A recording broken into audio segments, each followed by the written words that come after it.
Separation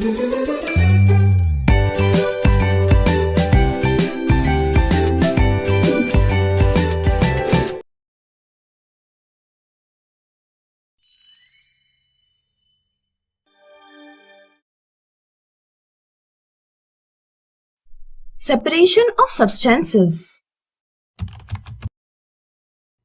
Subscribe the channel and press the bell icon to get latest updates from learnfatafat.com. The materials that we use are in their pure form. However, they occur in the form of mixture. A mixture is a combination of different substances such that no chemical reaction takes place between them. Watch ad-free and complete syllabus on Learn Fatafat Android app. Download the app now.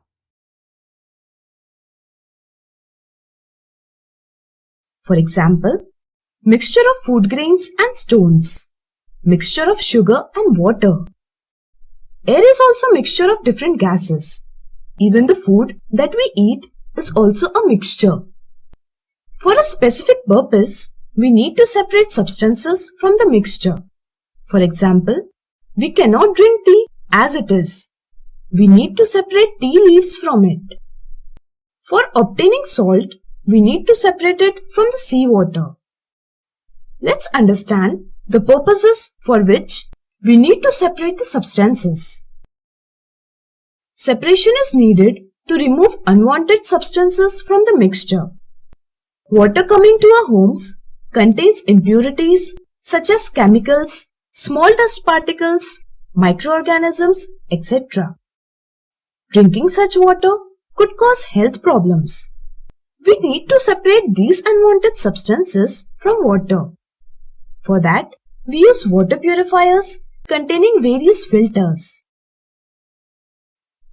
The food grain often contains stones. These are not useful. We need to remove them from the mixture before cooking.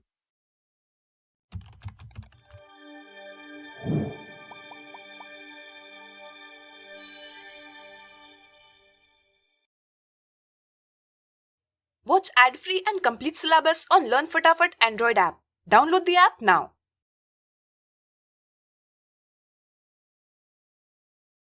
The industrial waste contain many impurities that may harm the organisms living in water. Therefore, the impurities must be removed from such water before mixing into the water bodies. Separation is needed to obtain a useful substance from the mixture. Iron is obtained from iron ore. The ore contains impurities such as dust, sand, etc. We need to separate the iron particles from the mixture. For that, we use magnetic properties of material. How do you separate nail mixed in dust? You should use magnet for separation and thus pick up useful substances, that is nail, from the mixture. Many times, separation is needed to obtain different useful substances from the mixture. For example, with various separation methods, we get different useful materials from milk. Watch ad-free and complete syllabus on Learn Fatafat Android app. Download the app now.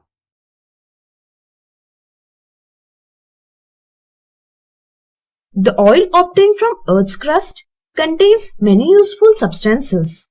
We obtain different substances such as petrol, diesel, kerosene, etc. with proper separation method.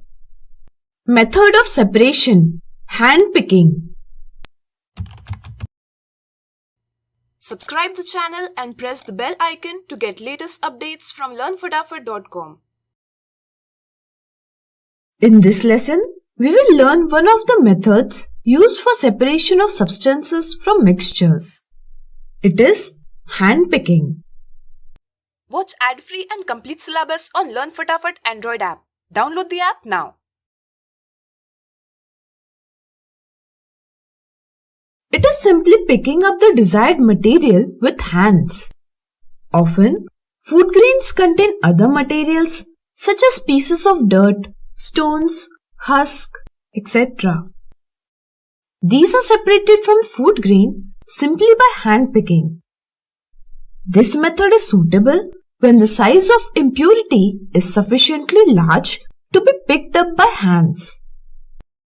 Thus, we can separate nail from soil, same type of coins from mixture of coins, a type of fruit from mixture of fruits, provided that the amount of substance that we separate is not much.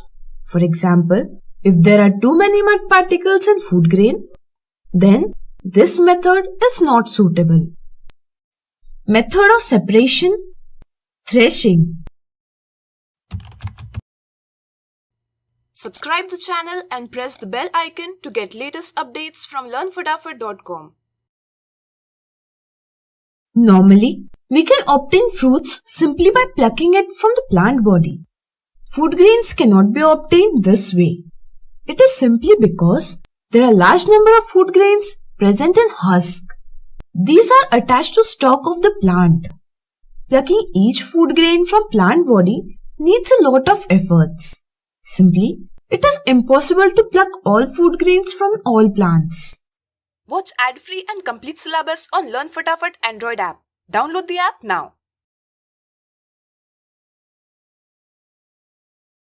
So, to separate food grain from plant body and husk, we use threshing.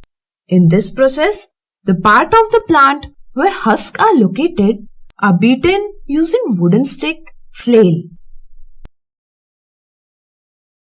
Other ways are allowing animals to walk on the crop or by machines. After threshing, we get food grains separated from husk and plant body. Method of separation: winnowing. Subscribe the channel and press the bell icon to get latest updates from learnfadafit.com. For separating food grains from plant body, we use threshing.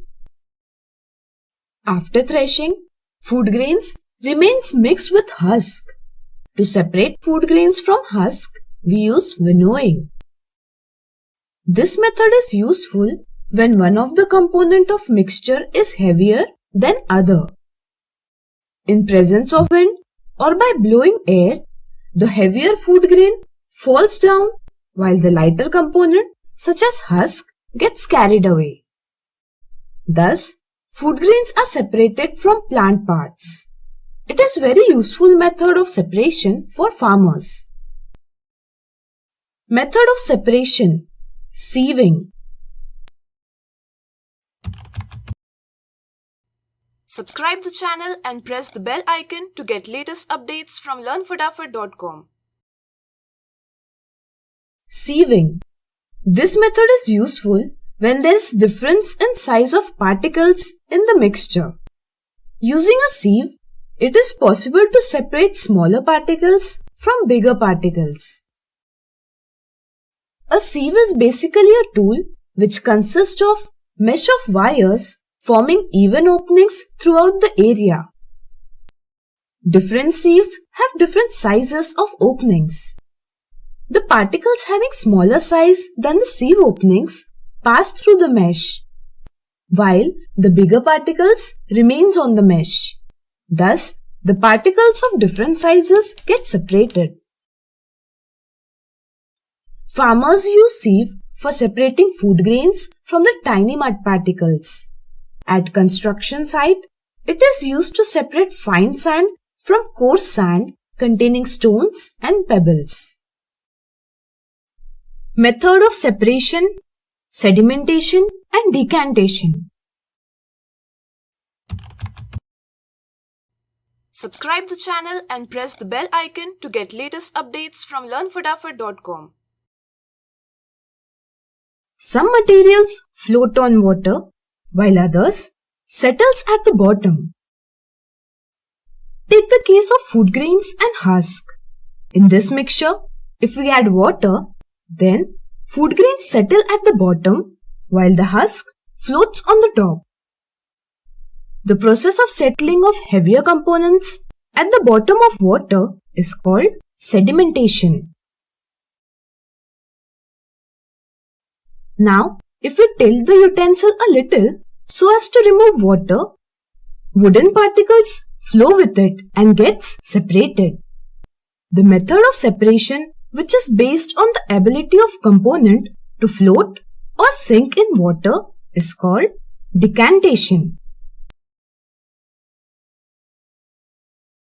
We can use it to separate mud particles from food grains as they get mixed in water. We can also use it to separate oil from water as oil floats on water. Methods of separation: filtration. Subscribe the channel and press the bell icon to get latest updates from learnfadafat.com. Filtration.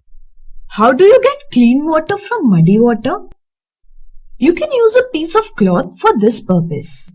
The cloth has very fine pores between the woven threads. It blocks the passage of mud particles but allows water to pass. Thus, we get water free from mud particles.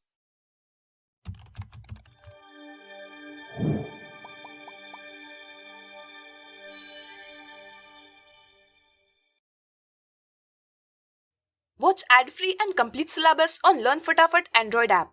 Download the app now.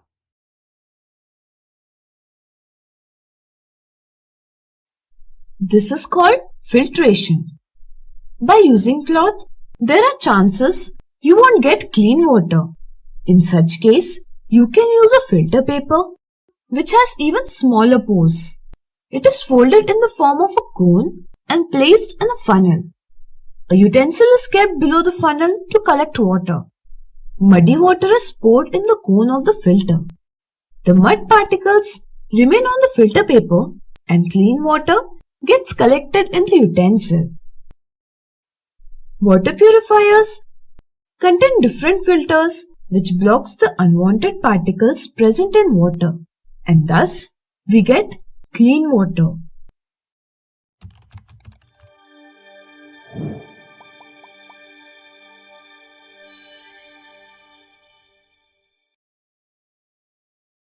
Watch ad-free and complete syllabus on Learn Fatafat Android app. Download the app now.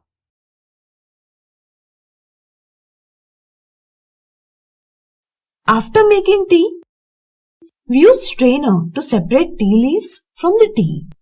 We also use filtration for separating fruit juice from the solid material of the fruit. You might have seen the use of filtration while making paneer. Here, the cloth or a strainer is used to separate solid paneer particles from the liquid. Methods of separation: evaporation and condensation. Subscribe the channel and press the bell icon to get latest updates from learnfadafat.com. If we continuously heat water, it gets converted into vapors. The process of conversion of water into its vapor is called evaporation. Watch ad-free and complete syllabus on Learn Fatafat Android app. Download the app now. Here is a beaker containing salty water. What will happen if we boil such solution for a longer time? You will observe evaporation of water. When whole water gets converted into vapors, you will observe salt at the bottom. The vapors are cooled to form water, which is collected in another beaker. The process of conversion of vapor into water is called condensation. With the help of evaporation and condensation, it is possible to separate components of solution. For this method to work, different components must have different boiling point. Boiling point is a temperature at which liquid substance get converted into vapor form. We use this method to separate salt from seawater. Basically, seawater is captured in shallow pits. The sunlight heats the water and slowly water gets evaporated. After complete evaporation of water, we get salt free from water.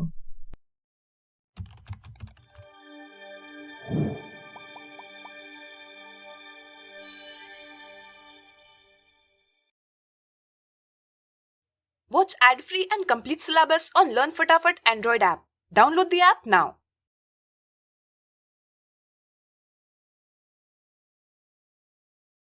It is then further purified to be used in a food as common salt. From Earth's crust, we get crude oil. It is a mixture of various components such as petrol, diesel, kerosene, etc. These components are separated with the help of evaporation and condensation method. Understanding solubility in water. Subscribe the channel and press the bell icon to get latest updates from learnfatafat.com.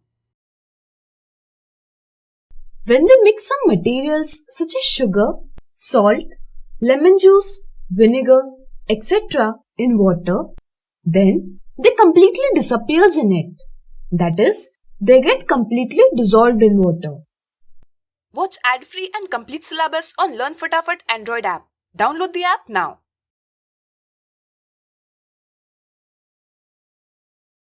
We say that material is soluble in water. Other materials such as sand, chalk powder, coconut oil, kerosene, etc. does not disappear in water, and thus these are insoluble in water. In this video lesson, we will understand more about solubility of substance in water. In general, a material that dissolves a substance in it is called solvent. The substance that is dissolved in solvent is called solute. The products so formed after dissolving solute in solvent is called solution. In a solution, usually solvent is in large quantity and solute is in smaller quantity. With respect to solubility in water, we have two important questions. How much amount of substance can be dissolved in fixed amount of water? And does water allow dissolution of substance in same amount? Let's find a solution of first question. For that, we will perform an activity. Take a beaker containing water, sufficient amount of sugar and a tablespoon. Take a tablespoon of sugar and dissolve it in water. After it dissolves completely, take another tablespoon of sugar and dissolve it. Repeat the activity continuously. After dissolving few tablespoons of sugar, you will notice that no more sugar can be dissolved in water.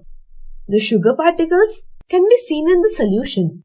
Such a solution in which we cannot dissolve more amount of solute is called saturated solution.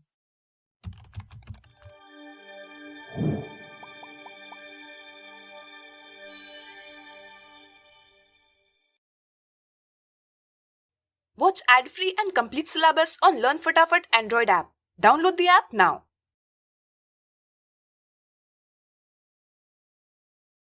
Thus, we can dissolve a substance in water till the saturation is reached. This gives answer to our first question. There are ways to increase the solubility of water. One way to do so is by increasing the amount of water. But what if we don't have more water? In such case, we increase the temperature of the solution. Yes, by increasing temperature of solution, its solubility can be increased. This is the reason why your mother increased temperature of water and go on mixing sugar in it to make laddus for you. Similarly, while making sweets from milk and sugar, Halwai also boils milk to mix more sugar. Let's now talk about second question. Does water allow dissolution of all substances in the same amount? Try dissolving different substances in water while counting the number of tablespoons of substances dissolved.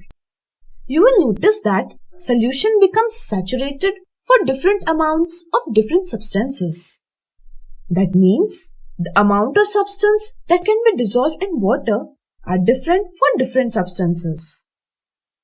I hope you have understood this topic very well. Thanks for watching this video. Like, share and subscribe learnfatafat.com and press the bell icon to never miss an updates from learnfatafat.com.